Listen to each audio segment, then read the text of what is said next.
Hello friends, ये video legal terms में है। इस वीडियो में मैं आपके साथ कुछ लीगल टर्म्स डिस्कस करूंगी, उनका मीनिंग समझाऊंगी।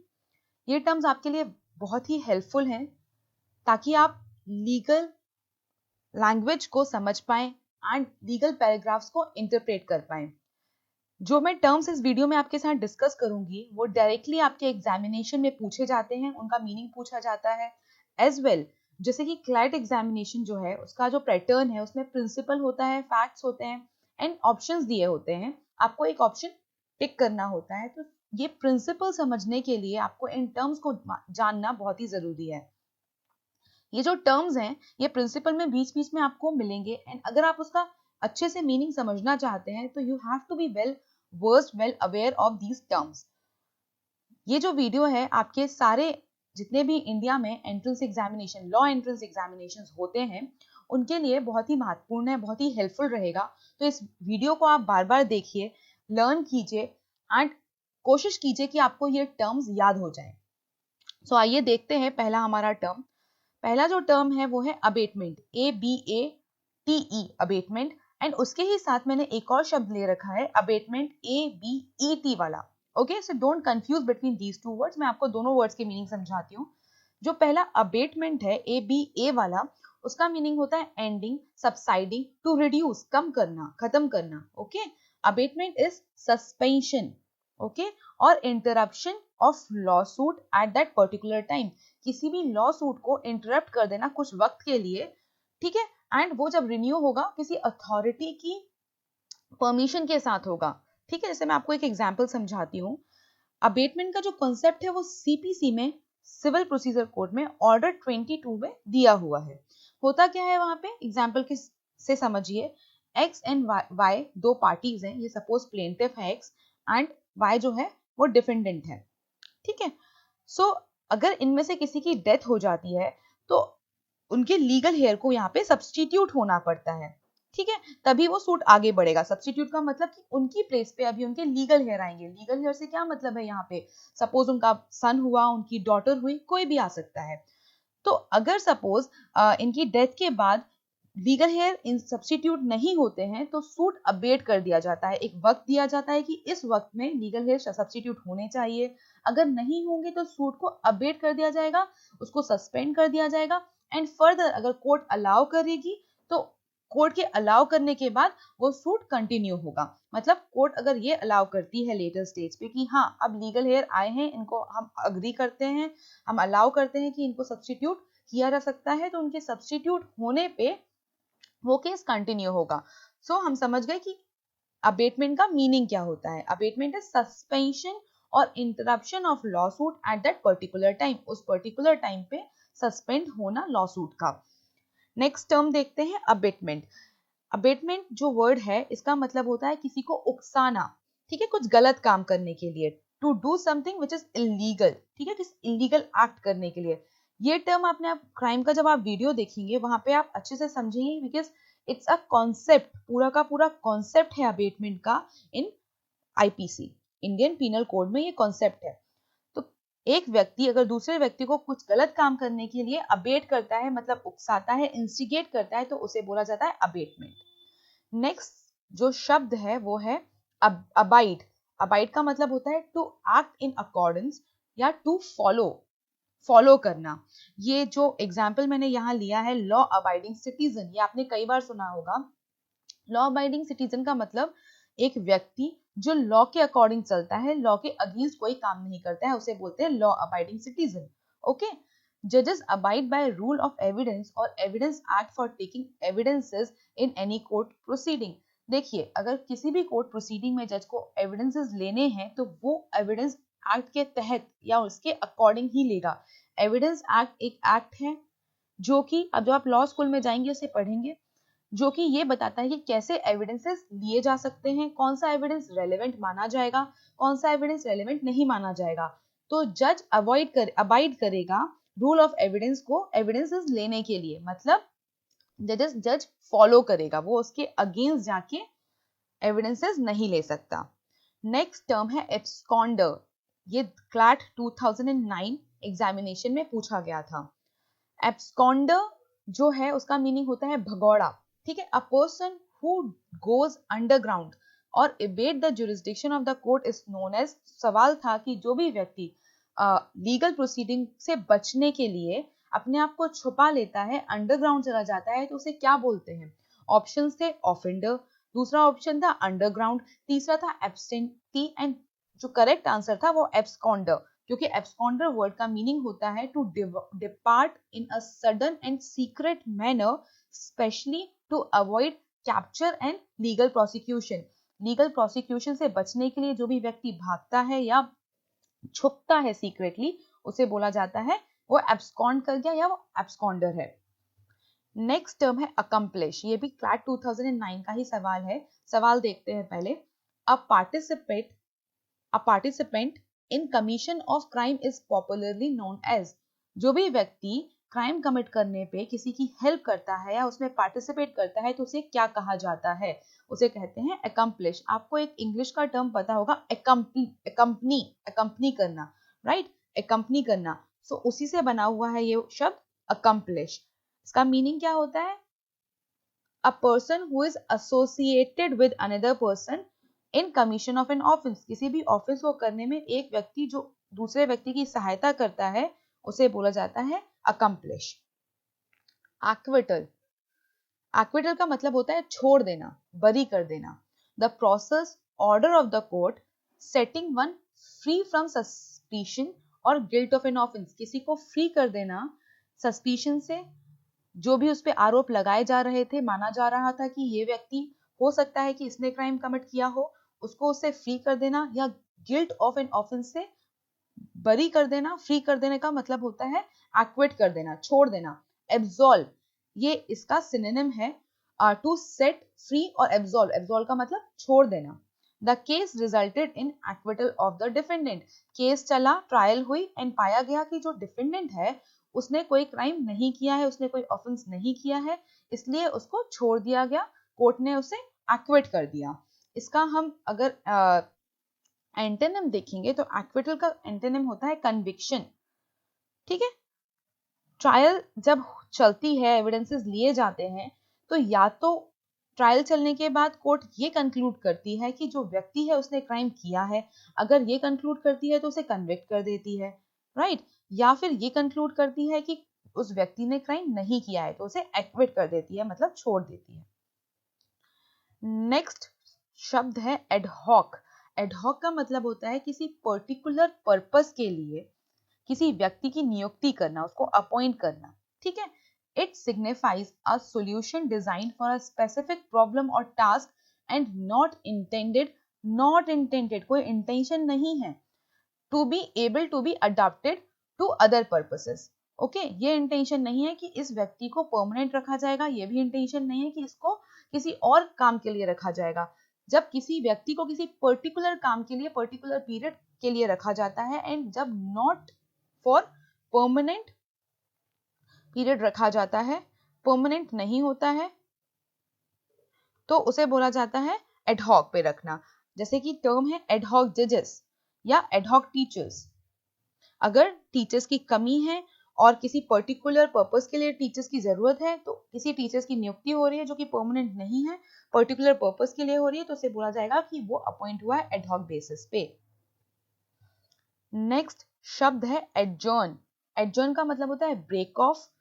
अब ब्रेक ऑफ किसका, मीटिंग का भी हो सकता है, लीगल केस का भी हो सकता है, गेम का भी हो सकता है, with the intention of resuming it later. अब यहाँ पे परमानेंट एंडिंग या खत्म नहीं हो रहा है, इंटेंशन ये है कि उसको रिज्यूम मतलब वापस से स्टार्ट किया जाएगा, रिज्यूम किया जाएगा कुछ टाइम के बाद, उसे बोलते हैं एडजर्न।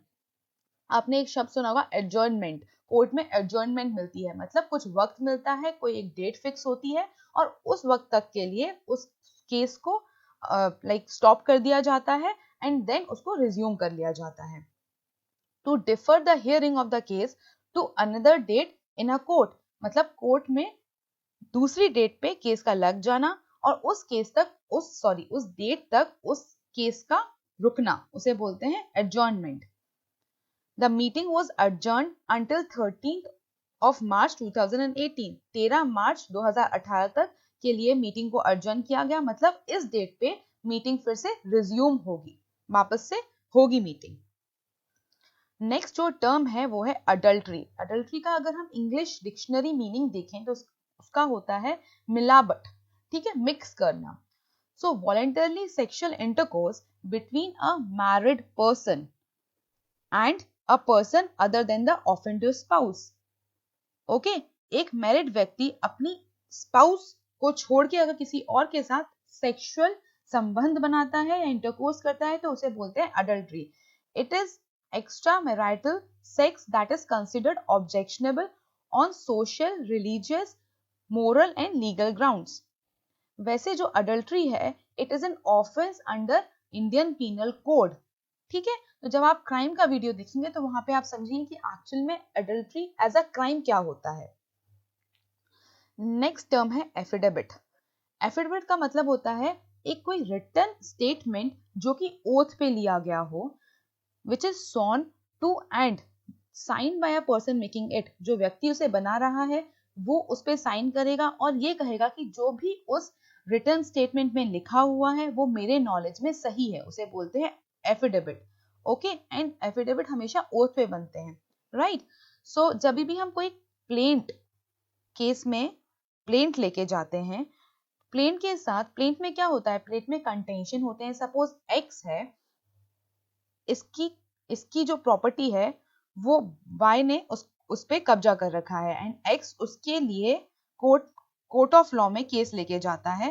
तो वो एक प्लेंट के साथ केस को लेके जाएगा जिसमें वो मेंशन करेगा कि क्या मेरा कंटेंशन है, क्यों मैं केस लेके आया हूँ, क्या मेरे राइट्स है जिनका वायलेशन हो रहा है और क्या फैक्ट्स है, वो सारा उस प्लेंट में मेंशन करेगा। उस प्लेंट के साथ वो एक एफिडेविट लगाएगा। उस एफिडेविट में ये लिखा होगा कि जो भी इंफॉर्मेशन मैं इस प्लेंट में लिख रहा हूं वो मेरे नॉलेज में सही है, ट्रू है। An official written statement made under oath before a जज। जज के सामने कोई स्टेटमेंट बनाना ओथ पे, नोटरी, पब्लिक और other person with legal authority. Okay, सो उसे बोलते हैं एफिडेविट। नेक्स्ट टर्म है एलिमनी। एलिमनी का मतलब होता है a court order for allowance that one spouse pay to other spouse for maintenance and support while they are separated। Suppose किसी की मैरिज नहीं चल पा रही है एंड अभी वो सेपरेट हो गए हैं, दे आर लिविंग सेपरेटली, तो जब कोर्ट ऑर्डर करती है कि एक स्पाउस जो है दोनों में से he or she is not able to maintain herself or himself, court order करती है दूसरे स्पाउस को कि आप उसको मेंटेनेंस दीजिए, आप उसे मेंटेन कीजिए ताकि वो अपना day to day expenses continue रख पाए, उसे बोलते हैं एलिमनी। एक बात यहाँ ध्यान रखिएगा, एलिमनी वही कहलाती है जो कोर्ट के ऑर्डर पे दी जाए। अगर सपोज ए और बी हस्बैंड एंड वाइफ है एंड म्यूचुअली वो लोग अलग रह रहे हैं and B started giving some expense to A, तो उससे अपने आप से अगर वो देता है तो उसे एलिमनी नहीं कहेंगे अनटिल अनलेस कोर्ट ऑर्डर ना करे। अ हस्बैंड और wife provision for a spouse after separation और डाइवोर्स मेंटेनेंस। मेंटेनेंस को भी कई बार जो डाइवोर्स के बाद दिया जाता है या डाइवोर्स के पहले जब सेपरेशन में रहते हैं वो लोग तो दिया जाता है, उसे भी एलिमनी का नाम दिया जाता है। नेक्स्ट टर्म है एंटिसिपेटरी बेल। एंटिसिपेटरी वर्ड का ही मीनिंग होता है in advance. Okay, and anticipatory bail का मतलब होता है before arrest, a person apprehending arrest in non bailable offences. So जब आप लॉ स्कूल में चले जाएंगे तो वहां पे आप सीआरपीसी को डीपली पढ़ेंगे, तब आपको पता चलेगा कि नॉन बेलेबल ऑफेंसेस क्या होते हैं। इनफैक्ट मैंने इस वीडियो में भी आगे आपको समझाया है ये टर्म नॉन बेलेबल ऑफेंस। तो कोई भी व्यक्ति अगर नॉन बेलेबल ऑफेंसेस में उसको लगता है कि उसको अरेस्ट कर लिया जाएगा, वो अपना अरेस्ट एप्रीहेंड करता है, उसे ऐसा महसूस होता है, उसे लगता है, वो अप्लाई कर सकता है हाई कोर्ट में एंड कोर्ट ऑफ सेशन में अपनी एंटिसिपेटरी बेल के लिए, मतलब एडवांस बेल के लिए। अभी उसे अरेस्ट किया नहीं गया है, उस वक्त पे जब अरेस्ट नहीं किया गया है वो कोर्ट के सामने ये बोल रहा है कि मुझे लगता है कि मुझे अरेस्ट कर लिया जाएगा तो मुझे एंटिसिपेटरी बेल दे दीजिए, ठीक है। तो जो एंटिसिपेटरी बेल है that he can be released on bail. तो इससे क्या होगा कि जब उसका अरेस्ट होगा तब उसको रिलीज कर दिया जाएगा। एंटिसिपेटरी बेल प्रोटेक्ट अरेस्ट को नहीं करता है, वो ये बोलता है कि जब आपका अरेस्ट होगा तो आपको बेल दे दी जाएगी। At the time of your arrest you will get the bail, that is anticipatory bail. Next term है एम्बिग्विटी। एम्बिग्विटी का मतलब होता है अनसर्टेनिटी, किसी चीज का अनसर्टेन होना। Ambiguity is the quality of being open to more than one interpretation. Suppose कोई डॉक्यूमेंट है, उसमें कुछ टर्म्स दे रखे हैं एंड उस टर्म्स का एक से ज्यादा मीनिंग निकल रहा है या वो क्लियर नहीं है, उनका जो मीनिंग है वो क्लियर नहीं हो रहा है, तो बोला जाएगा the content of that document is ambiguous and it is not clear. And uncertainty of meaning और intention as in contractual terms और स्टैच्यूटरी प्रोविजंस। किसी भी स्टैच्यूटरी प्रोविजन में या कॉन्ट्रैक्चुअल टर्म में जब अनसर्टेनिटी होती है, उसका मीनिंग क्लियर नहीं होता है, तो उसे बोला जाता है that is ambiguous. Next is amendment. Amendment का मतलब होता है बदलाव करना, चेंज करना। The process of a minor change और addition designed to improve a text piece of legislation. किसी भी piece of legislation, suppose for example constitution of India में चेंज करना, उसको अमेंड करना या उसमें कुछ ऐड करना ताकि उस जो टेक्स्ट है उसके डिजाइन को, उसका जो कॉन्सेप्ट है उसको इम्प्रूव किया जाए या उसका मीनिंग चेंज किया जाए, उसे बोलते हैं अमेंडमेंट। वैसे अगर आप जब मेरा वीडियो देखेंगे on leading and landmark case laws, तो उसमें आप देखेंगे कि मैंने आर्टिकल 368 जो कि अमेंडमेंट प्रोसीडिंग्स की बात करता है कॉन्स्टिट्यूशन ऑफ इंडिया में, उसको बहुत अच्छे से समझाया है। वहां से आपको और क्लियर होगा what is amendment. A formal revision or addition proposed or made to a statute, constitution और other instrument। किसी भी इंस्ट्रूमेंट में जो फॉर्मल एडिशन होता है या चेंज होता है उसे बोलते हैं amendment. Next is annulment। annulment का मतलब होता है खत्म कर देना। It means to make void और null, abolish या cancel, किसी चीज को invalidate करना। Judicial act of nullifying और making void। किसी भी जुडिशियल एक्ट से किसी चीज को नलिफाई कर देना, खत्म करना है, या उसको वॉइड, वॉइड का मतलब होता है शून्य करार दे देना, उसकी अब कोई वैल्यू नहीं बची, ऐसा कर देना, उसको बोलते हैं annulment. Annulment of marriage by the court is a best example. अगर दो पार्टी कोर्ट के सामने आती हैं और एंड जो भी पार्टी डिवोर्स के लिए फाइल कर रही है, अगर उसके पास ग्राउंड ऑफ डिवोर्स अवेलेबल हैं, तो कोर्ट उनकी मैरिज को अनल कर देगा, खत्म कर देगा। Next is appeal. Appeal is an application to higher court to examine again a case decided by a subordinate court. Appeal का मतलब होता है कि हायर कोर्ट सबऑर्डिनेट कोर्ट के डिसीजन को फिर से एग्जामिन कर रहा है। देखिए मैं आपको हायरार्की समझाती हूँ। हायरार्की में क्या होता है, पहले होते हैं सबऑर्डिनेट कोर्ट्स, ठीक है। सबऑर्डिनेट कोर्ट्स में भी branches of courts, court of like court of first class हुआ, सेकंड क्लास हुआ, कोर्ट ऑफ मैजिस्ट्रेट हुआ। देन उसके बाद आता है आपका कोर्ट ऑफ सेशन, देन आपका आता है high court and supreme court. Okay, so अगर सपोज सबऑर्डिनेट कोर्ट के डिसीजन से कोई अग्री नहीं करता है, तो वो ऊपर वाले कोर्ट में अपील करेगा। वो ये कहेगा कि आप इस डिसीजन को, ये जो जजमेंट है लोअर कोर्ट का, इसको एग्जामिन कीजिए एंड अब इस पे डिसाइड कीजिए, ठीक है। तो उसे बोलते हैं अपील में जाना। एंड जो पर्सन अपील बनाता है उसे बोलते हैं अपीलांट। नेक्स्ट टर्म है approver. An accomplice who turns into prosecutor's witness. Accomplice का मतलब जिसने क्राइम किया है, ठीक है, और वो टर्न हो जाता है प्रोसिक्यूशन विटनेस में, उसे बोलते हैं अप्रूवर। अ पर्सन जो अप्रूव करता है, अ पर्सन हु एंडोर्सेस और gives permission for something.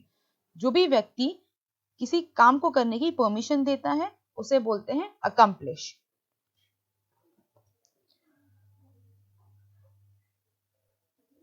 Example मैं आपको देके समझाती हूँ कि अप्रूवर होता क्या है।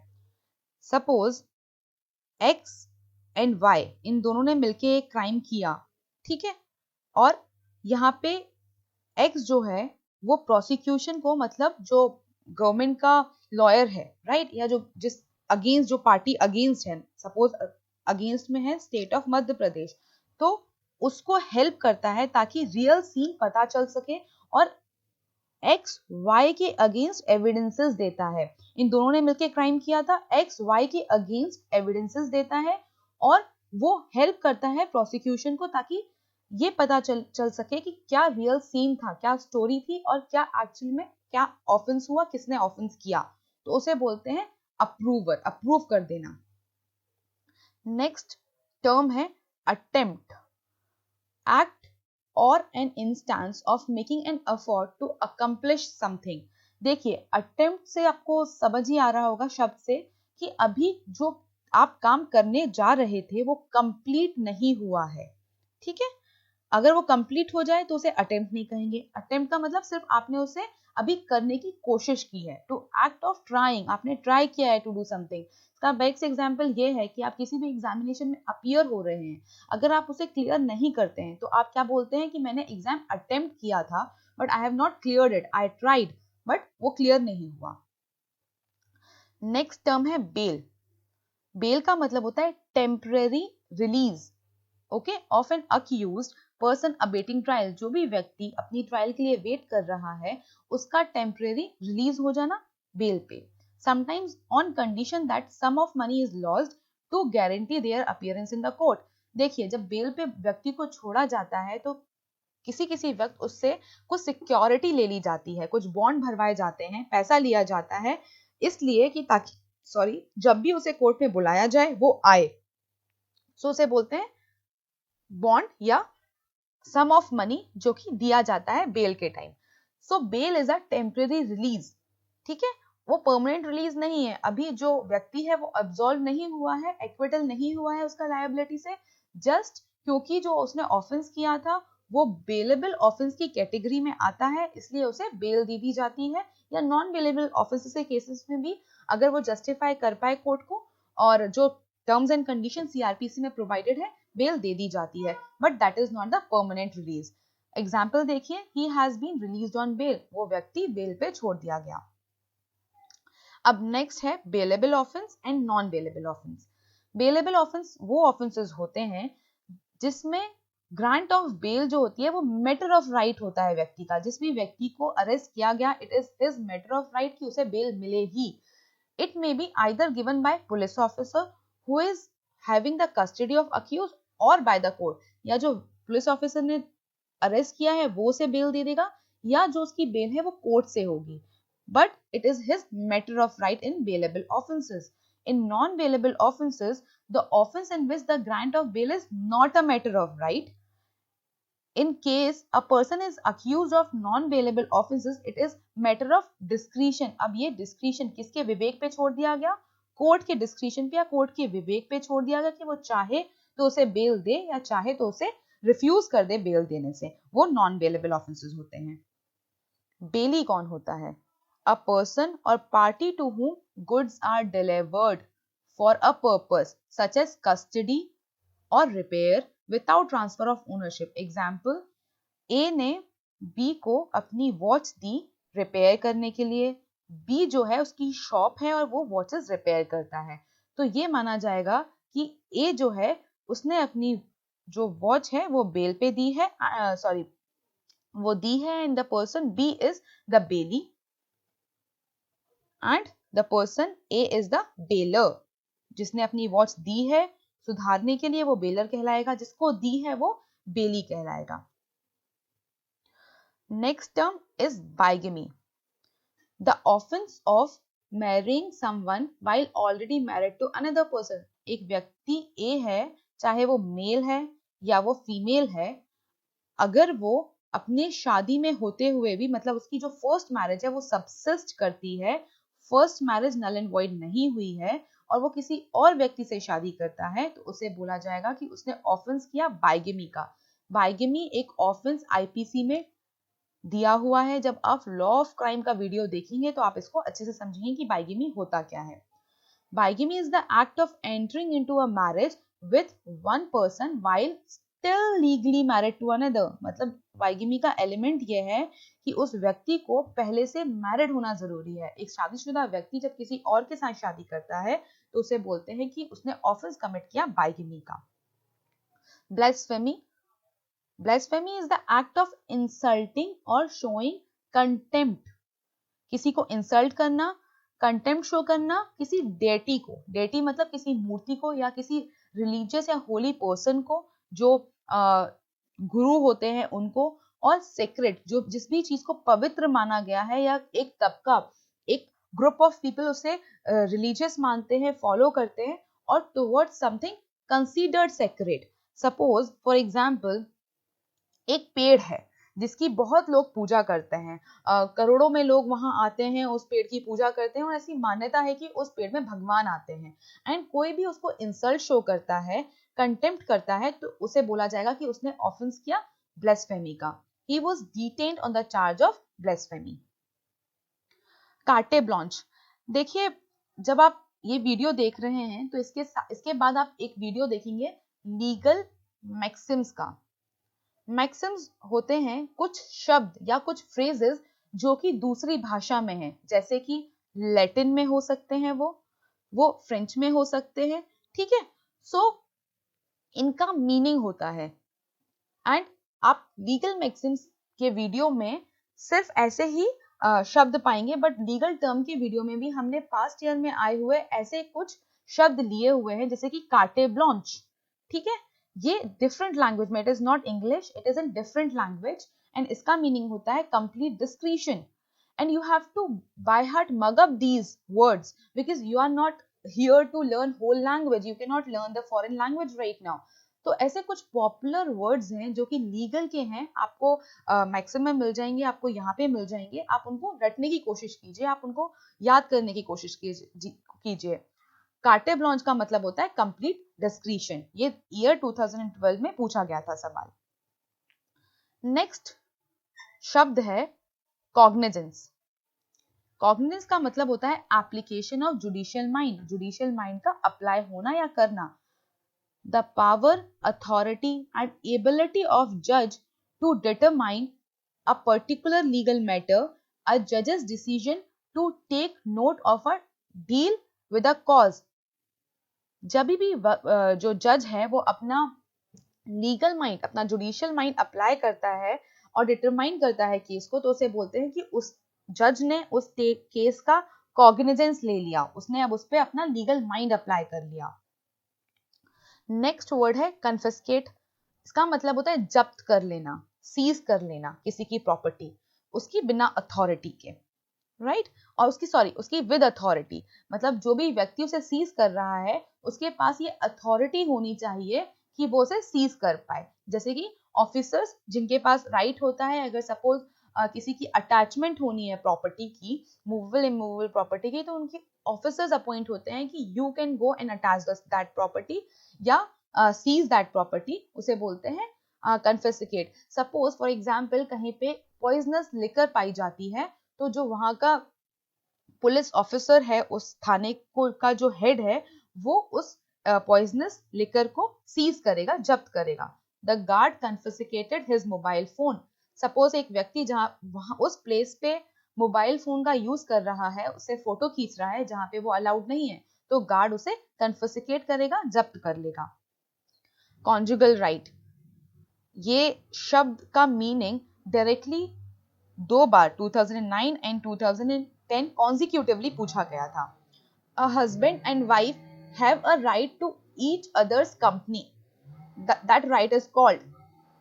हस्बैंड का एंड वाइफ का दोनों का राइट होता है कि वो एक दूसरे की कंपनी के साथ में रहें, राइट, उसे बोलते हैं राइट ऑफ कॉन्जुगल राइट। देखिए आप जब हिंदू लॉ, मुस्लिम लॉ स्कूल में पढ़ेंगे तो आप वहां पे पढ़ेंगे conjugal rights, restitution of conjugal rights. जब भी एक व्यक्ति अगर वो मैरिज में है दूसरे व्यक्ति के साथ और उसकी कंपनी को बिना किसी रीजन के छोड़ के चला जाता है, तो जो व्यक्ति अकेला रह जाता है वो कोर्ट ऑफ लॉ में ये जाके प्लीड करता है कि देखिए मेरा कॉन्जुगल राइट है कि मैं अपनी वाइफ के साथ या मैं अपने हस्बैंड के साथ रहूं, तो आप इसकी जो इसको रिस्टोर कीजिए मेरे राइट को, और ऑर्डर कीजिए कि मेरा जो स्पाउस है वो मेरे साथ आके रहे। Conspiracy is the next word. इसका मतलब होता है a secret plan by a group to do something unlawful. एक सीक्रेट प्लान करना कुछ अनलॉफुल करने के लिए या कुछ हार्मफुल करने के लिए, राइट। कॉन्स्पायर करना कुछ गलत करने के लिए। An agreement to perform together an illegal या wrongful act, a conspiracy to destroy the government। जब भी कोई एक से ज्यादा व्यक्ति या ग्रुप ऑफ पीपल कुछ कॉन्स्पायर करते हैं अनलॉफुल करने के लिए, तो उनका कहा जाता है कि उन्होंने कॉन्स्पिरेसी की, वो अग्री करते हैं कि हम कुछ इलीगल करेंगे। Next is कोरॉबोरेटिव evidence. 2010 में ये सवाल पूछा गया था कि कोरॉबोरेटिव एविडेंस का मतलब क्या होता है। तो इसका मतलब होता है एविडेंस विच सपोर्ट अदर एविडेंसेस। ओके, एक एविडेंस को दूसरा एविडेंस सपोर्ट करता है। सपोज एक चेन ऑफ एविडेंस है, ए ने चोरी की, ठीक है, चोरी करने के बाद चोरी का सामान उसने बेच दिया, जिसको उसने बेचा उसने किसी और को बेच दिया। तो जो ये एविडेंसेस हैं जो मिलते जाते हैं, अगर सपोज उस सामान की रिकवरी हुई, जिसको बेचा था उससे रिकवरी हुई, तो ये जो एविडेंसेस हैं ये कोरॉबोरेटिव एविडेंसेस हैं, एक दूसरे को सपोर्ट करते हैं। कॉर्पस ज्यूरिस, अगेन ये एक लैटिन भाषा का, जो कि एक फॉरेन लैंग्वेज है, उसका शब्द है, उसका मतलब होता है body of law, a comprehensive collection of law of a judicial system और ऑफ अ कंट्री और जुरिस्डिक्शन। ठीक है, कलेक्शन ऑफ लॉ किसी कंट्री का जो होता है, जैसे इंडिया का जो कलेक्शन ऑफ लॉ है उसे बोलेंगे बॉडी ऑफ लॉ या corpus juris. Damage, next term, damage is sum of money which the court orders the defendant to pay to the plaintiff. Suit जब खत्म होता है या चल रहा होता है, जब एंड कंक्लूजन पे आता है, तो कोर्ट ऑर्डर करती है डिफेंडेंट को कि वो प्लेंटिफ को कुछ सम ऑफ मनी दे, राइट, एज अ कॉम्पनसेशन, क्योंकि उसने ब्रीच ऑफ कॉन्ट्रैक्ट किया था, कॉन्ट्रैक्ट को तोड़ दिया था, ठीक है, सिविल रॉन्ग के तहत या सिविल लॉ के तहत, तो उसे बोला जाएगा कि डैमेजेस अलाउड हुए या डैमेजेस दिए गए। डिसीट, डिसीट का मतलब होता है the act of intentionally giving false impression, जानबूझ के फॉल्स इंप्रेशन देना, द एक्शन और प्रैक्टिस ऑफ डिसीविंग, छल करके कुछ गेन कर लेना, अपने आप को कुछ ले लेना, समवन बाय कंसीलिंग और मिसरिप्रेजेंटिंग द ट्रुथ, आप गलत इंफॉर्मेशन पास कर रहे हैं, आप सच्चाई को छुपा रहे हैं, उसे बोलते हैं डिसीट करना, डिसीव करना या धोखा देना। डीजेरे, अगेन फॉरेन लैटिन भाषा का ये शब्द है, 2012 में पूछा गया, इसको बोलते हैं हेयर, ठीक है, अकॉर्डिंग टू राइटफुल एंटाइटलमेंट और क्लेम बाय राइट। देखिए, ए की डेथ हो जाती है, तो जो उसका बेटा है या जो उसकी बेटी है, ठीक है, ए का सन या ए की डॉटर, ये जो है उसके लीगल हेयर माने जाएंगे, उसे बोलते हैं de jure. Next is decree, a judgement delivered by the court, जो जजमेंट होता है कोर्ट के द्वारा दिया गया उसे बोलते हैं डिक्री। ये एक फॉर्मल एक्सप्रेशन होता है ऑफ एडजुडिकेशन, एडजुडिकेशन का फॉर्मल एक्सप्रेशन जो कि राइट्स ऑफ द पार्टी को डिटरमाइन करता है, ठीक है। डिक्री में ये होगा कि ए को, ए गिल्टी है, ए ने गलत काम किया है, या बी ने गलत काम किया है, बी गिल्टी है, बी ने ए के साथ कोई फ्रॉड किया है या उसकी प्रॉपर्टी जबरदस्ती ले ली है। सो जो भी ये फाइनल एडजुडिकेशन होता है जिसमें फॉर्मली कंक्लूसिवली डिटरमाइन होते हैं पार्टीज के राइट, उसे बोलते हैं decree. Next is deed, deed का मतलब होता है एक लिखित statement, a written statement which is signed, sign किया हुआ, सील्ड एंड डिलीवर्ड, राइट, जिसको साइन किया जाता है, जिसको सील किया जाता है एंड उसे डिलीवर किया जाता है, उसे बोलते हैं डीड, ठीक है। जैसे अग्रीमेंट डीड, आपने कई बार सुना होगा ये शब्द अग्रीमेंट डीड, तो एक written agreement which is signed and sealed, a legal document that is signed and delivered, especially one regarding the ownership of property, ठीक है। जनरली जो होता है ये ओनरशिप ऑफ प्रॉपर्टी, जैसे सेल डीड, सेल डीड, ठीक है। अगर ए ने बी को कुछ बेचा तो उसका एक लिखा पढ़ी होगी, रिटन स्टेटमेंट होगा जिसको साइन करेंगी दोनों पार्टी, उससे ओनरशिप ट्रांसफर होगी सेल डीड से, तो उसे बोलेंगे एक डीड बनी है, और उससे लीगल राइट जो है वो डिटरमाइन होंगे, क्योंकि अगर ए ने बी को बेचा तो ट्रांसफर बी को, उसकी जो भी प्रॉपर्टी होगी या जो भी गुड्स होंगे उसकी जो ओनरशिप है वो भी बी को ट्रांसफर हो जाएगी, लीगल राइट्स भी बी को ट्रांसफर हो जाएंगे। नेक्स्ट टर्म है डिफेमेशन। डिफेमेशन का मतलब होता है पब्लिकेशन ऑफ अ फॉल्स और derogatory statement regarding a person which louvers his reputation, ऐसा कुछ बोलना जो सामने वाले व्यक्ति की रेप्यूटेशन को कम करे in the eyes of members of the society. अब वो जो रेप्यूटेशन कम हो रही है वो सिर्फ उस तक ही नहीं होनी चाहिए जिसको डिफेम किया जा रहा है, ऐसा डिफेम होना है, ऐसी रेप्यूटेशन कम होना जो कि जो पब्लिक है, सोसाइटी है, उसकी नजरों में उसकी वैल्यू कम करे, राइट। कोई भी डेरोगेटरी स्टेटमेंट बनाना या पब्लिश करना उसे बोलते हैं डिफेमेशन, डिफेम करना। ये जो है वो लॉ ऑफ टॉर्ट के वीडियो में एग्जॉस्टिवली समझाया गया है कि डिफेमेशन क्या होता है। Denial, next term, the action of denying, मना कर देना समथिंग। शी शोक हर हेड इन डिनायल, उसने अपना मना करते हुए हेड हिलाया और कहा कि नहीं, उसने जेस्चर दिया डिनायल में, मतलब उसने मना किया किसी काम को करने के लिए। A statement that something is not true, a refusal of something requested और डिजायर्ड, अगर आप किसी चीज से के लिए रिक्वेस्ट करते हैं, कुछ चीज को डिजायर करते हैं, उसको रिफ्यूज कर देने का मतलब होता है मना कर देना या डिनायल कर देना। The denial of insurance to people with certain medical condition, देखिए इंश्योरेंस जो होता है, अगर सपोज किसी को कैंसर है तो इंश्योरेंस कंपनी कैंसर की वजह से उसे मना कर देती है कि हम इंश्योरेंस नहीं देंगे क्योंकि उसको वो पर्टिकुलर उसकी मेडिकल कंडीशन है, तो उसे डिनाई कर देना या मना कर देना। नेक्स्ट शब्द है डेपोनेंट। डेपोनेंट का मतलब होता है a person who makes a deposition और एफिडेविट अंडर द ओथ, कोई भी व्यक्ति कोई एफिडेविट मैंने आपको प्रीवियसली जब हम अल्फाबेट ए से जो टर्म्स हैं वो डिस्कस कर रहे थे वहां बताया था एफिडेविट क्या होता है, एक रिटन स्टेटमेंट होता है जो ओथ पे दिया जाता है, इस पे साइन किया जाता है और ये बोला जाता है कि जो भी इस डॉक्यूमेंट में चीजें लिखी हुई हैं वो मेरे नॉलेज में सही है, उसे एफिडेविट बोला जाता है। तो जो व्यक्ति उस एफिडेविट को बनाता है, ठीक है, ओथ पे, उसे बोलते हैं deponent. Someone who states in writing or by speaking as a witness in a court of law that something is true, court of law में जो भी व्यक्ति या विटनेस ये बोलता है कि वो पर्टिकुलर चीज सही है, वो डॉक्यूमेंट सही है, it could be anything, it could be any incident to, कि वो सही है, तो उसे बोलेंगे डेपोनेंट। डोनर एंड डोनी, ये दोनों टर्म गिफ्ट में यूज होते हैं। जो भी व्यक्ति गिफ्ट बनाता है, गिफ्ट करता है, उसे बोलते हैं डोनर, एंड जो भी व्यक्ति गिफ्ट, जिसके लिए गिफ्ट की जाती है, जिसको गिफ्ट दिया जाता है, उसे बोलते हैं डोनी। एक बात जानिएगा, गिफ्ट का मतलब होता है ट्रांसफर विदाउट कंसिडरेशन, ठीक है, कंसिडरेशन के बिना, उसके एब्सेंस में, कंसिडरेशन के एब्सेंस में जो ट्रांसफर किया जाता है उसे बोलते हैं गिफ्ट, एंड जो व्यक्ति उसे गिफ्ट करता है, डोनेट करता है, उसे बोलते हैं डोनर, और जिसको करता है उसे बोलते हैं डोनी। नेक्स्ट है डबल जेपार्डी। 2009 क्लैट एग्जामिनेशन में ये सवाल आया था।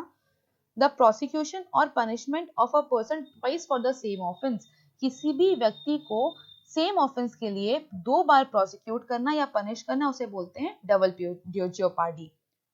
No person can be convicted twice for the same offence, इस डॉक्ट्रिन को क्या बोलते हैं, इसे बोलते हैं डबल जेपार्डी। कोई भी व्यक्ति 2 बार सेम ऑफेंस के लिए पनिश नहीं हो सकता, कन्विक्ट नहीं हो सकता, उसे बोलेंगे डबल जेपार्डी। डाइंग इंटरस्टेट, इसका मतलब होता है बिना विल बनाए डेथ हो जाना। एक व्यक्ति ए है, उसकी अचानक डेथ हो जाती है और उसने अपनी प्रॉपर्टी को लेके कोई विल नहीं बनाई है, नहीं लिखा है कि ये प्रॉपर्टी उसके जाने के बाद किसको ट्रांसफर होगी, उसे बोलेंगे वो डाइंग इंटरस्टेट, वो बिना ही विल बनाए ही left. Easement. Easement is a non-possessory right to use and to enter on the real property of another without possessing it. Right which an owner of the land has over land of another person. ठीक है, जैसे कि right to light, right to way। एक व्यक्ति A है, उसका यहाँ पे घर है, ठीक है, और उसके घर के जस्ट सामने एक व्यक्ति B जो कि है उसका लैंड है, तो ए का जो दरवाजा है वो उसके ही घर, मतलब उसकी लैंड पे खुलता है। ए जो है उसको जाने आने के लिए इस पर्टिकुलर वे का यूज करना पड़ता है जो कि बी की प्रॉपर्टी है, तो उसके पास ईजमेंट्री राइट है, राइट, उसकी प्रॉपर्टी पे ईजमेंट्री राइट है कि वो उसे यूज करे। वैसे ही अगर लाइट का राइट होता है या वे का राइट होता है जो कि उस व्यक्ति का होता है जो कि उस प्रॉपर्टी का ओनर नहीं है लेकिन किसी और की प्रॉपर्टी पे होता है, ठीक है।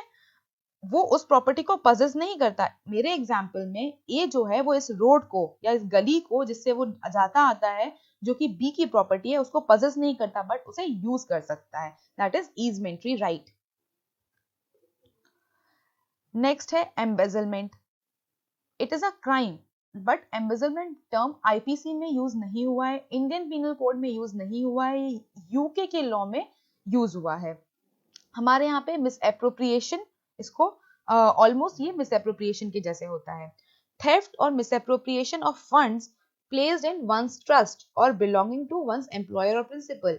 ओके, कोई भी एम्प्लॉय जिसके ऊपर ट्रस्ट करके, विश्वास करके कोई प्रॉपर्टी, कोई फंड्स छोड़े गए हैं और वो उसको मिसएप्रोप्रिएट करता है, मतलब अपने यूज के लिए यूज कर लेता है, कन्वर्ट कर लेता है अपने यूज के लिए, तो उसे कहा जाता है कि उसने एम्बेजलमेंट किया। What is the requirement, what are the elements? Element is trust होना चाहिए, मतलब जो रिलेशनशिप है वो employer, employee, principal and agent, इस टाइप के रिलेशनशिप होने चाहिए। Conversion of another's property by the person who is in the possession of trust. वो जो एजेंट है या जो एम्प्लॉय है उसे कन्वर्ट कर लेता है एम्प्लॉयर की प्रॉपर्टी के लिए, को अपने यूज के लिए, तो उसे बोले जाएगा कि उसने एम्बेजलमेंट किया। आई होप कि आपको जितने भी टर्म्स मैं समझा रही हूँ वो समझ आ रहे होंगे। मैं कोशिश कर रही हूँ कि आपको बिल्कुल बेसिक से समझाऊं, ताकि ये टर्म्स आपकी माइंड पे एक कहानी के जैसे इम्पैक्ट छोड़ जाएं और ये आपको लॉन्ग टर्म पे याद रहें। देखते हैं नेक्स्ट जो टर्म है वो है एंटाइसमेंट। एंटाइसमेंट का मतलब होता है प्रलोभन देना या लालच देना। The term enticement refers to the act और प्रैक्टिस ऑफ एंटाइसिंग, alluring, लोभ देना और tempting. It is an act by which one person leads or moves another by persuasion or influence as to some action or state of mind.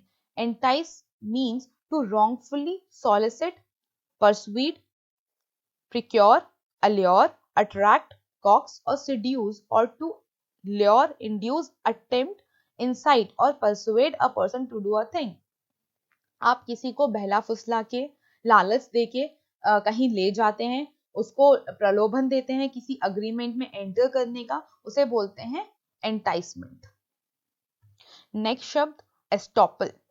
Estoppel evidence act का एक बहुत ही important concept है। ठीक है, कहता क्या है एस्टॉपल, समझते हैं। A rule of evidence preventing a person from denying truth or statement which he had made previously and by which he has made another to believe and act upon.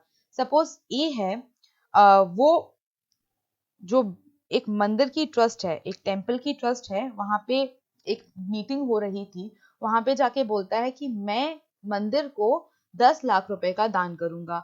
और जो मंदिर की ट्रस्ट है वो ये सोच के कि ए ने कमिट किया है, वो 10 लाख का दान करेगा, मंदिर में कुछ मरम्मत करवाते हैं, कुछ कंस्ट्रक्शन करवाते हैं, रिनोवेट करवाते हैं, उसके लिए कुछ मटेरियल भी खरीद लेते हैं कि ये सोचते हुए कि ए तो उसको दान करेगा ही, तो वो एक्ट अपॉन कर लेते हैं। किस बात पे? क्योंकि ए ने कमिट किया था कुछ करने के लिए, तो अब ए लायबल है, A has to do it because he committed. Why? Because the other person changed his position because of A's commitment, right? इसे बोलते हैं stop, मतलब now you are stopped by your own statement, whatever you have said earlier, now you're stopped by that particular thing. A rule of evidence preventing a person from denying truth, right? आपने जो बोला था आप उसे deny नहीं कर सकते later stage पे। Next है evidence. Evidence का मतलब है a document, a statement, भले ही वो ओरल हो या रिटर्न फॉर्म में हो, और any other thing which the court by law is permitted to take into consideration, जिसे कोर्ट परमिट करती है कि आप किसी केस में उसे कंसिडर कर सकते हैं, ला सकते हैं, फॉर मेकिंग क्लियर और एसर्टेनिंग द ट्रूथ। किस चीज के लिए? ताकि सच का पता चल सके कि क्या सच है, of the facts and point of issue, उसे बोलते हैं evidence. Evidence could be oral, it could be in return form. Next शब्द है एक्सोनरेट। एक्सोनरेट का मतलब होता है छोड़ देना, फ्री कर देना किसी व्यक्ति को ब्लेम से या जो भी उस पे ड्यूटी लगी है उससे। टू शो और स्टेट दैट समवन और something is not guilty of something. Okay, exonerate का मतलब होता है छोड़ देना और ये बोलना कि आप उस चीज के लिए गिल्टी नहीं है। नेक्स्ट है एग्जीक्यूशन। एग्जीक्यूशन का मतलब होता है enforcing a court's judgment with force of law. ठीक है, execution of a decree, decree में हुआ सपोज ए ने बी पे केस किया था for recovery of particular land जो कि अभी बी की पोजीशन में है। ठीक है, ए ने कहा था मेरी लैंड बी की पोजीशन में है, कोर्ट ने डिसाइड किया कि हाँ जो लैंड बी की पोजीशन में है वो ए की है। सो अब इस डिक्री का एग्जीक्यूशन किया जाएगा, मतलब जो लैंड बी की पोजीशन में है या जो भी प्रॉपर्टी बी की पोजीशन पे है उसको रिस्टोर किया जाएगा और ए को दिया जाएगा।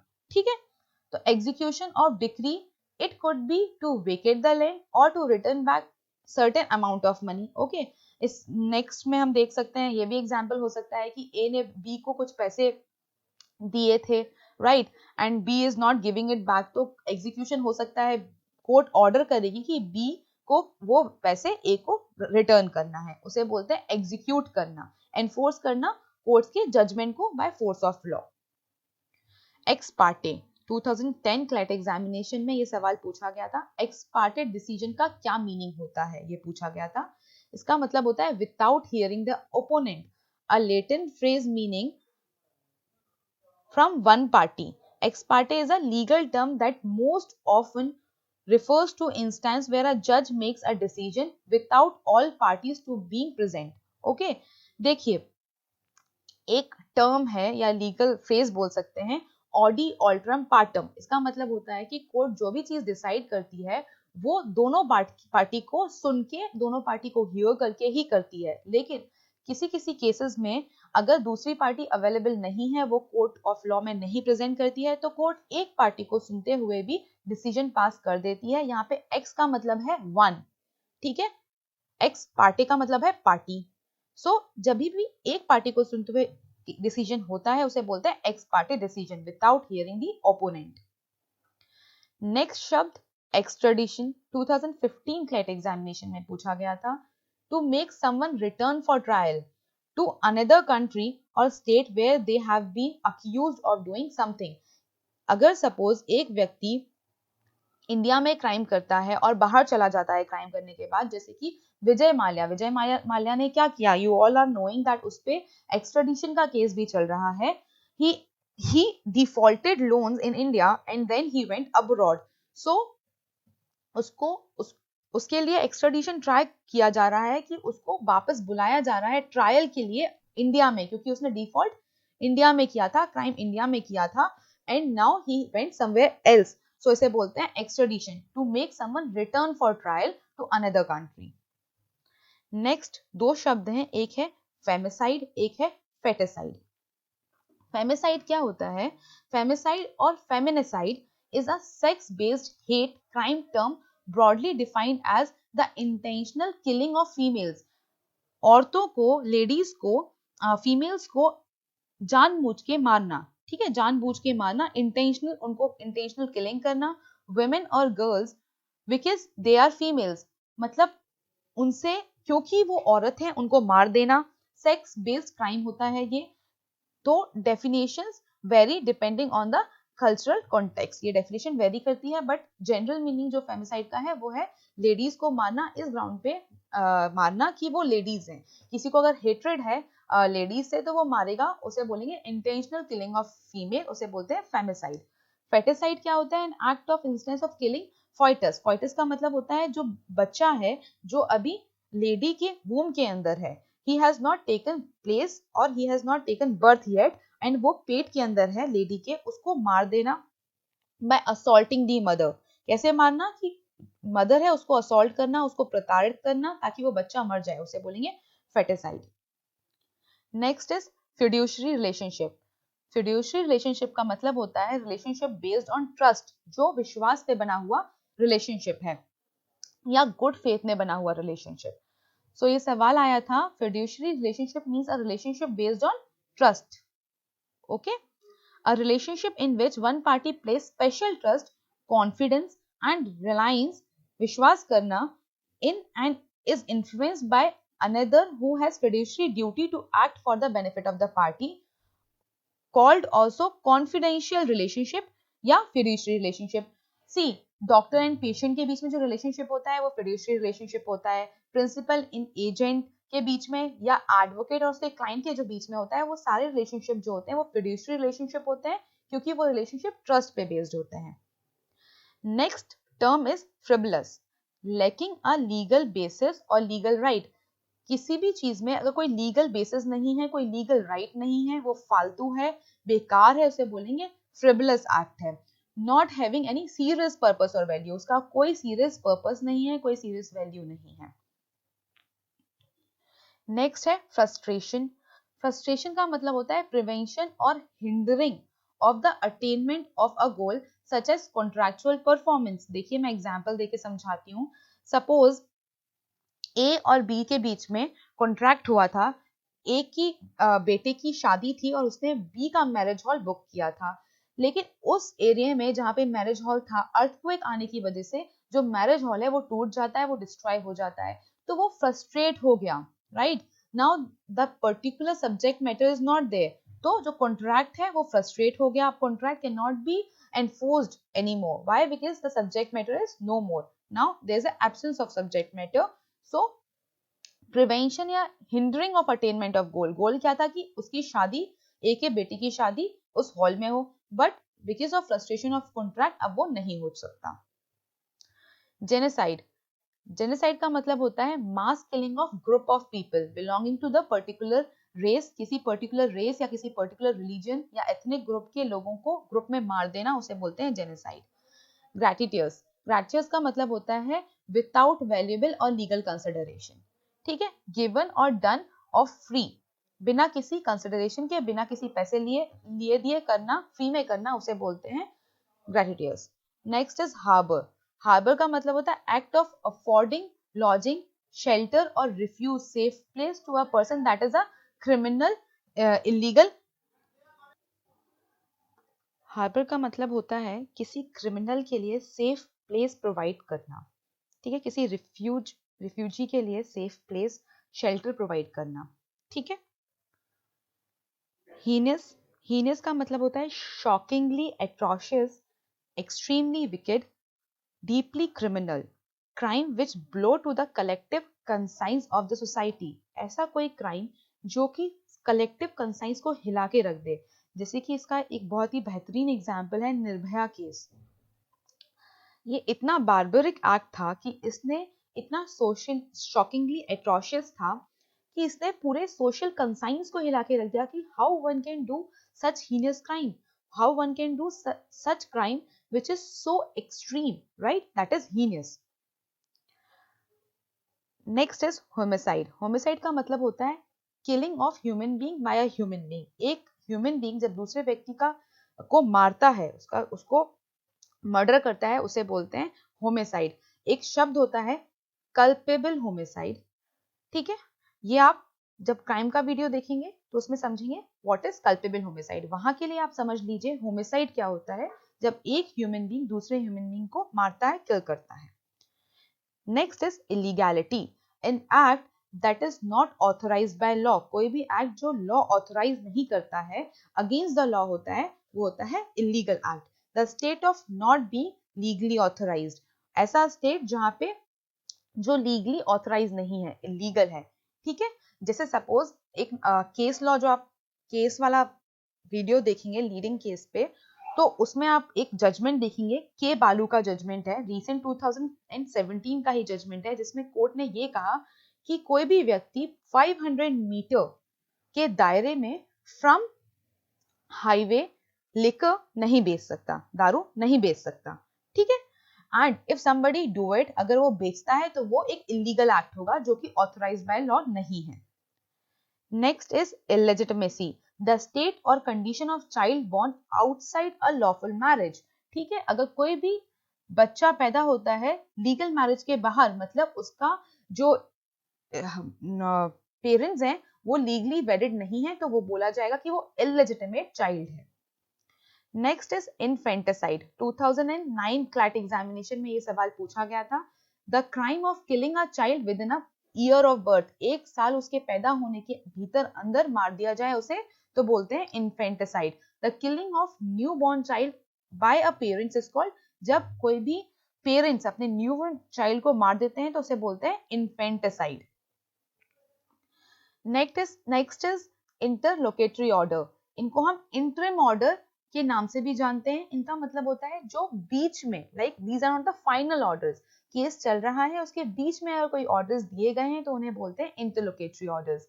N order which is not final but is made during the course of the case. Okay, for example stay order, क्योंकि स्टे ऑर्डर जब केस चल रहा होता है उसके बीच में दिए जाते हैं, राइट। सपोज ए ने बी के ऊपर प्रॉपर्टी का केस कर रखा है तो कोर्ट उस प्रॉपर्टी को स्टे ऑर्डर कर देगी, मतलब मीनवाइल जब केस चल रहा है तो उस प्रॉपर्टी को कोई भी बेच नहीं सकता। Next is ipso facto. It is a Latin term ipso facto which means by reason of that fact, उस फैक्ट के रीजन से इप्सो फैक्टो। ज्यूरिस्प्रूडेंस, ज्यूरिस्प्रूडेंस को आप ज्यूरिस के नाम से भी जानते हैं। जब आप लॉ स्कूल में जाएंगे तो इसे आप एज अ सब्जेक्ट पढ़ेंगे। इसका मतलब होता है philosophy of law which relates to the fundamental questions or criticism. Okay, it is a philosophy of law. Law के पीछे क्या फिलोसफी है, क्रिटिक उसे कैसे क्रिटिसाइज करते हैं, ऑथर्स उसे कैसे सपोर्ट करते हैं, उस पूरे को बोलते हैं ज्यूरिस्प्रूडेंस, स्टडी ऑफ लॉ और philosophy of law. Next is kidnapping. Kidnapping वैसे क्राइम के वीडियो में आईपीसी के अंदर जो किडनैपिंग एज अ ऑफेंस दिया हुआ है उसे हमने बहुत अच्छे से डिस्क्राइब किया है। यहाँ पे एज ए टर्म हम इसे लेते हैं, उसका मीनिंग होता है an act of taking away a person out of another's custody, एक व्यक्ति को दूसरे की कस्टडी से लेके चले जाना या उसकी लीगल गार्जियनशिप से एक बच्चे को लेके चले जाना, उसे बोलते हैं किडनैप कर लेना, राइट। जो मेजर एलिमेंट है किडनैपिंग का वो ये है कि जब उस व्यक्ति का, उस बच्चे का को लेके जाया जा रहा है उस वक्त पे वो बच्चा किसी की लीगल गार्जियनशिप में होना चाहिए। अगर वो लीगल गार्जियनशिप में नहीं है तो उसे किडनैपिंग नहीं माना जाएगा, because element is out of the lawful guardianship, out of the custody. Next is लेजे फेरे। लेजेस फेरे भी एक फॉरेन लैंग्वेज का शब्द है। इसका मतलब होता है government abstention from interfering in economic और कमर्शियल अफेयर, मतलब गवर्नमेंट का कोई इंटरफेरेंस नहीं है इकोनॉमिक एंड कमर्शियल अफेयर में, उसे बोलते हैं लेजे फेरे। अगर गवर्नमेंट इंटरफेयर करे तो उसे ये इकोनॉमी का नाम नहीं देते। It is a kind of economy जहां पे गवर्नमेंट का कोई इंटरफेरेंस नहीं होता है in day to day economic commercial affairs.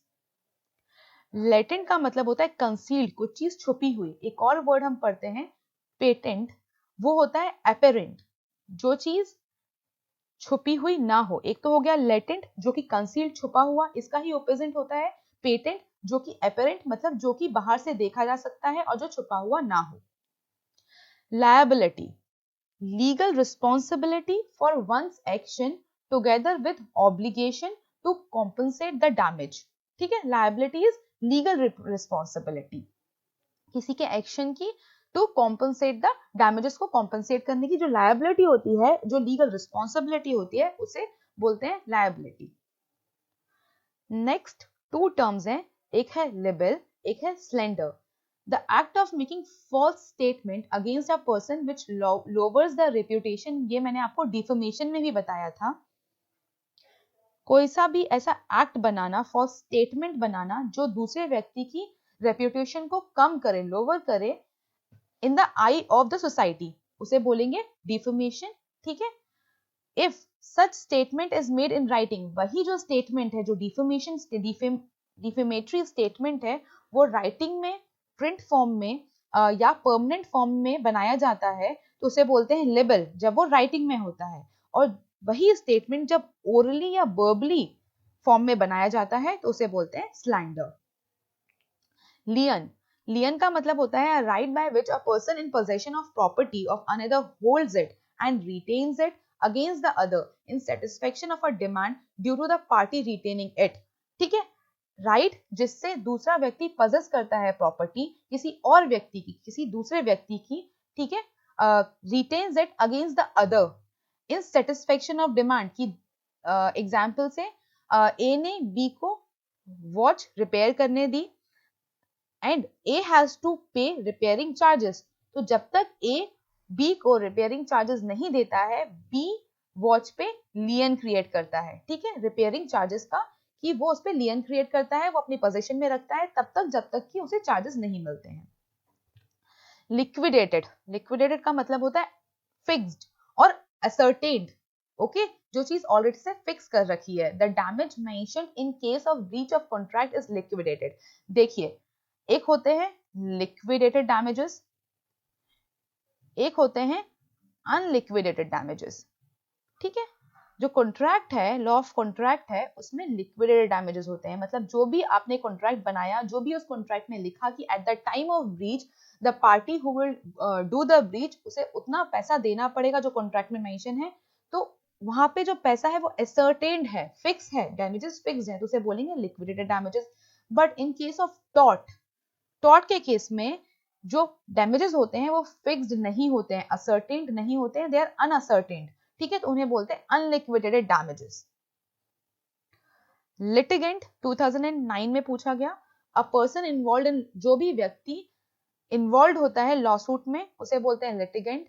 जो शब्द लिटिगेंट है वो इंक्लूड करता है plaintiff and defendant both, a party to the suit is called litigant.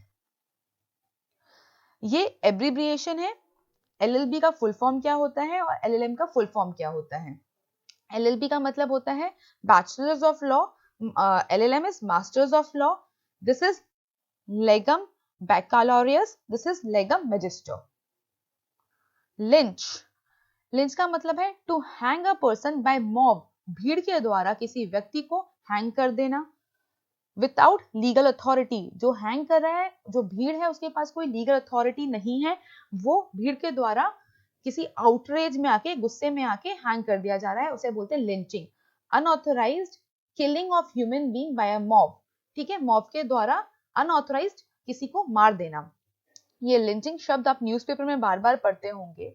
कुछ टाइम पहले in Saharanpur, I think in the state of UP, एक केस हुआ था रिगार्डिंग जो काउ होती है उसके मांस को लेके, as we all know that cow is a religious animal and we do not allow कि गाय, like law does not permit कि काउ का जो मांस होता है उसे खाया जाए, ठीक है, बट उस एरिया में किसी ने उस काउ को मारा था, ऐसे कुछ एविडेंसेस मिले थे या ऐसे एविडेंसेस का शक हुआ था, तो जो वहां का भीड़ थी उसने, उस आउटरेज हो गया, उन्होंने बिना किसी लीगल अथॉरिटी के एक व्यक्ति को मार दिया, तो उसे बोला गया था कि it was a act of lynching.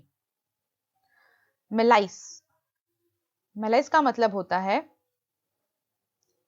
reckless disregard of law or of a person's legal right, the desire to harm someone, किसी को harm करने का desire, ill will करने का desire is malice, ठीक है, कोई reckless act करना जिससे किसी व्यक्ति के legal rights को disregard किया जाए, किसी को harm किया जाए, उसे malice act बोलते हैं। malicious prosecution, institution of a crime, criminal or civil proceedings for an improper purpose and without probable cause, ठीक है, institution of false criminal or civil proceedings against someone। malicious prosecution का मतलब होता है किसी के भी अगेंस्ट क्रिमिनल या सिविल प्रोसीडिंग्स बिना प्रॉपर कॉज के, इम्प्रॉपर कॉज के साथ, बिना प्रॉपर कॉज के, विदाउट प्रॉपर कॉज के स्टार्ट करना, इंस्टीट्यूट करना, दैट इज malicious prosecution। जो प्रोसिक्यूशन जिसमें कोई बेसिस ही नहीं है, जो इम्प्रॉपर है। मैंडेट का मतलब होता है compulsory, an order from an appellant court directing a lower court to take a specified action, an official order or commission to do something, कोई एक ऑफिशियल ऑर्डर किसी काम को करने का, राइट, उसे बोलते हैं mandate. Mandatory, you have to do that work, it is not discretion, ये आपके ऊपर छोड़ा नहीं गया है कि आप चाहें तो उस चीज को करें या चाहे तो उस चीज को ना करें, it is a official order, you have to follow it, it is mandatory, it is a mandate. Mischief, mischief का मतलब होता है harm or trouble caused by someone or something, she was bent on taking mischief, कोई harm करना, किसी को trouble करना, किसी व्यक्ति को या किसी चीज को, ठीक है, किसी प्रॉपर्टी को। according to IPC, whoever with the intent cause or knowingly that he is likely to cause wrongful loss or damages to the public or any person causes the destruction of any property or any such change in any property or in the situation thereof or destroys or diminishes its value or utility or affects it injuriously commits mischief. IPC कहता है कोई भी व्यक्ति intention के साथ किसी और की प्रॉपर्टी को रॉन्गफुल यूज करता है, उसको लॉस पहुंचाता है, डैमेज करता है, उसको खराब करता है, उसको डिस्ट्रॉय करता है, उसकी वैल्यू को कम करता है, डिमिनिश करता है, उसको चेंज करता है, तो उसे कहा जाएगा कि उसने मिसचीफ कमिट किया। मिसरिप्रेजेंटेशन का मतलब होता है एक्ट ऑफ मेकिंग फॉल्स या मिसलीडिंग स्टेटमेंट, गलत स्टेटमेंट बनाना या ऐसे स्टेटमेंट बनाना जो किसी को मिसलीड करे, ठीक है, किसी इस इंटेंशन से कि आप उसे धोखा दे, ठीक है, उसे बोलते हैं मिसरिप्रेजेंटेशन, किसी को किसी गलत तरीके से रिप्रेजेंट करना, फॉल्सली रिप्रेजेंट करना। नेक्स्ट शब्द है मेलाफाइड। मेलाफाइड एंड बोनाफाइड, दो शब्द आप पढ़ेंगे। मेलाफाइड का मतलब होता है बैड इंटेंशन एंड बोनाफाइड का मतलब होता है good intention. Next is payroll. ये पर्टिकुलर वर्ड 3 बार अभी तक क्लैट एग्जामिनेशन में पूछा गया है, 2 बार कंटिन्यूअसली पूछा गया है। The temporary release of a prisoner is called, अगर किसी प्रिजनर को टेम्पररी कुछ वक्त के लिए रिलीज कर दिया जाता है, नॉट परमानेंट, तो उसे बोलते हैं पेरोल। द टेम्पररी और permanent release of a prisoner before the expiry of a sentence, sentence के खत्म होने के पहले अगर किसी को टेम्पररी या परमानेंट रिलीज कर दिया जाए on the promise of good behaviour, एक प्रॉमिस लेके कि आप जब सोसाइटी में जाएंगे तो आप गुड बिहेवियर दिखाएंगे, अगर आपने कोई भी बैड बिहेवियर किया, आपने कुछ भी अगेंस्ट द लॉ किया, इलीगल किया, तो आपको फिर से गिरफ्तार कर लिया जाएगा, तो उसे बोलते हैं पेरोल पे छोड़ना। He committed a burglary while on parole, a person जो पेरोल पे था, जिसको छोड़ दिया गया था, उसको जेल से छोड़ दिया गया था, उसने ये बर्गलरी का क्राइम कमिट किया। नेक्स्ट शब्द है, 2 शब्द है in fact, plaintiff and defendant. Plaintiff वो पर्सन होता है जो लेके आता है civil suit, who brings the civil suit defendant के against, demanding damages performance. A plaintiff is sometimes called petitioner, अगर वो पिटीशन लेके आता है तो उसे पिटीशनर बोला जाएगा। डिफेंडेंट कौन होता है? वो पर्सन होता है या एंटिटी होती है जिसके अगेंस्ट सूट लेके आया गया या जिसको स्यू किया गया। In certain types of action the defendant को रिस्पोंडेंट भी बोला जाता है, जैसे पिटीशनर तो वहां पे रिस्पोंडेंट भी बोला जाता है। The term respondent is used to designate the person responding to an appeal. अगर अपील है तो अपील के केस में जो रिस्पोंड करेगा, जो उसका रिप्लाई करेगा, उसे रिस्पोंडेंट बोला जाएगा। Perjury, the offence of wilfully telling an untruth, जो कि सच नहीं है, और मेकिंग अ मिस रिप्रेजेंटेशन, ठीक है, अंडर ओथ, कोई भी ऐसा एविडेंस देना ओथ के अंडर जो कि गलत है, ठीक है, गलत बोलना कोर्ट ऑफ लॉ में, ऐसा एविडेंस देना जो कि गलत है, जो मिसरिप्रेजेंटेड है, जो फॉल्स है, उसे बोलेंगे ऑफेंस ऑफ परजरी। ये आईपीसी में पूरा ऑफेंस है, इंडियन पिनल कोड में। If a witness makes a statement in a court knowing it to be false, वो जानता है कि वो गलत है, तभी भी वो गलत स्टेटमेंट दे रहा है, तो उसने कौन सा ऑफेंस कमिट किया? He has committed the offence of perjury. Posthumous का मतलब होता है अकरिंग, अवॉर्डेड और appearing after the death of the originator. जो भी ओरिजिनेटर है उस पर्टिकुलर काम का, उसकी डेथ के बाद उसको अकर होना। A child born after father's death, एक बच्चे का पैदा होना फादर की डेथ के बाद बोला जाएगा पोस्थोमस, क्योंकि पोस्थोमस टर्म जो है वो डेथ के बाद जो भी चीज होती है उसको रिलेट करता है। Power of attorney, it is a written authorization to represent या act on another's behalf in private affairs, business or some other legal matter, ठीक है, कोई भी फॉर्मल स्टेटमेंट जिससे एक व्यक्ति एम्पावर्स करता है दूसरे व्यक्ति को कि वो उसको रिप्रेजेंट करे। सपोज फॉर एग्जांपल ए ने बी के फेवर में पावर ऑफ अटॉर्नी बनाई कि मैं अगर आउट ऑफ इंडिया हूं या ये पर्टिकुलर कंडीशंस हैं या इन पर्टिकुलर सिचुएशंस में तुम्हारे पास राइट है कि तुम मेरे बिहाफ पे एक्ट कर सकते हो, तो उसे बोलेंगे power of attorney. Power of attorney is a instrument, it's a formal instrument जिसके द्वारा एक व्यक्ति दूसरे व्यक्ति को रिप्रेजेंट करता है। प्रोसिक्यूशन क्या होता है? To institute legal proceeding against a person for certain offence, किसी ऑफेंस में लीगल प्रोसीडिंग स्टार्ट करना, इंस्टीट्यूट करना, उसे बोलते हैं प्रोसिक्यूशन। क्वैश का मतलब होता है खत्म कर देना, किसी चीज को नल एंड वॉइड करार कर देना। Lower court judgment is questioned by the higher court, higher court को लगा कि ये जजमेंट जो है वो गलत है, तो हायर कोर्ट ने लोअर कोर्ट के जजमेंट को क्वैश कर दिया। रेक्यूजिशन का मतलब होता है taking control of property temporary, किसी प्रॉपर्टी पे टेम्पररी कंट्रोल करना, उसे बोलते हैं रेक्यूजिशन। रेशियो डेसेंडाई, देखिए एक जजमेंट होता है उसके दो पार्ट्स होते हैं, एक तो होता है रेशियो, ठीक है, और एक होता है ऑबिटर डिक्टा। जो लास्ट पार्ट होता है जो एज ए प्रेसिडेंट दूसरे केसेस में भी आप अप्लाई कर सकते हैं, उसे बोलते हैं रेशियो। और जो कोर्ट का डिस्कशन होता है, राइट, जो कोर्ट डिस्कस करता है या जो पहले के पेजेस होते हैं जजमेंट के जिनमें ओपिनियन ऑफ द कोर्ट होती है, उसे बोलते हैं obiter dicta. And this one is ratio decidendi, इसका मतलब होता है part of judgment which possesses authority, ये पार्ट जजमेंट का वो पार्ट है जो अथॉरिटी पजेस करता है, जिसको आप कोट कर सकते हैं सब्सिक्वेंट जजमेंट्स में। सैक्रिलेज का मतलब होता है वायलेशन या misuse of what is regarded as sacred. Sacred का मतलब होता है पवित्र, कोई भी चीज जिसको पवित्र माना जाता है उसका वायलेशन होना या मिसयूज होना। Offence of breaking a divine idol, किसी मूर्ति को ब्रेक कर देना, उस ऑफेंस को क्या बोलेंगे? Offence of sacrilege. Next is sedition. CLAT examination 2009 में ये सवाल आया हुआ है।